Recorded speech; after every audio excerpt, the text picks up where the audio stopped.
Hello, I'm Lesley Logan, and today we're doing corkscrew here on the mat. I'm also going to go over some modifications, some preps, and some advancements.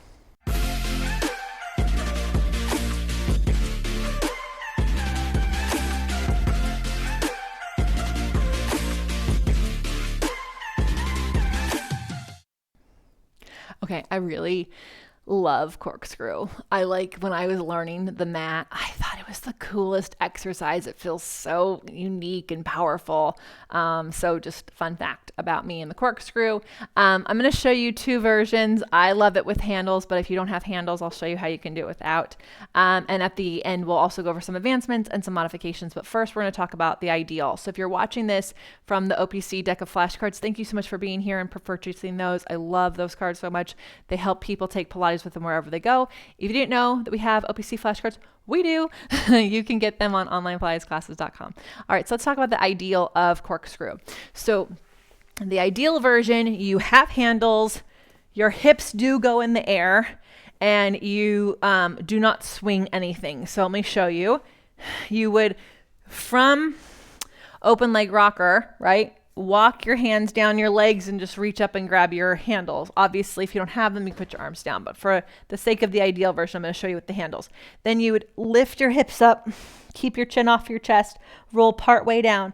Take your legs from one side down around to the other side, and then all the way back up. Stay on your shoulders, chin off your chest. It's very tempting to look down at what your legs are doing. You have to trust by feeling with your mind-body coordination here. You don't get to look. So let's talk about some options, right? Because that's really hard. You're like, oh my God, look how high our hips have to go.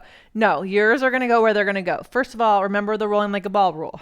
If you can't balance on your shoulders for 2 seconds, we're not taking your hips up. So some modifications of this would be obviously arms down by the side if you can't use the handles, and then you can keep the hips down, circle the legs from one side down around to the other side, and then reverse.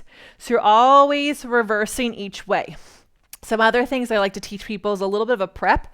Take the arms slightly to the side, keep the legs in tabletop, take the legs over, and notice how far you can go where the knees are lined up. So right now my left knee isn't lined with my right knee, so I gotta lift my left hip more and keep those lined up, bring it back together, and switch. You can do that with straight legs as well. Take the legs to the right. The left big toe has to be as long as the right big toe.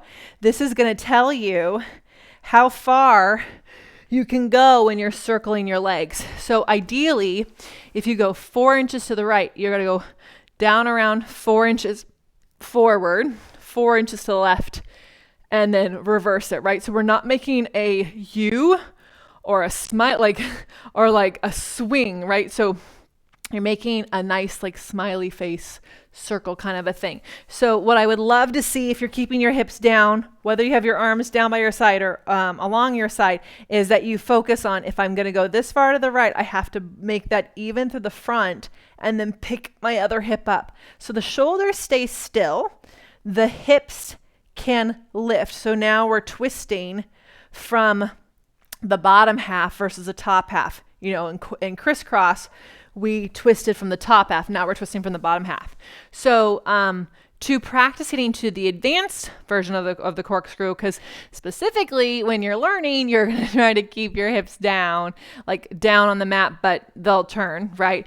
And then you want to get your hips up someday. So how do you do that? Well, if you're doing open leg rocker, you're on your way. Because if you can lift your hips up in open leg rocker, you're able to lift them up here. But what I do is keep the hips down, circle the legs. When you come through center, lift, and then reverse.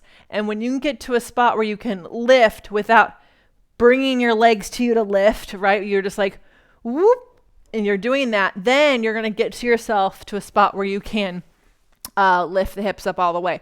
I will say, it is going to be a lot faster for you if you have handles. So if you want a mat like I have, make sure you comment below. Check out the links in the bottom, because we do have an option for you to get a mat like this where you could have handles and a strap. It's really, really nice. So what else do I want you to know for corkscrew? Watch the swinging, really, really watch the swinging. The center is a chance to regroup everything and get those low abs connected if they disconnected, right? And then try not to swing the legs to the other side and miss the strength of it, because you have hip circles coming up, and if you're cheating your way through your corkscrew, hip circles, which are already hard, even when you're strong enough to do them, are going to feel miserable. So if you want help through your corkscrew often, then I want you to check out our classes on onlinepilatesclasses.com, where we do life better.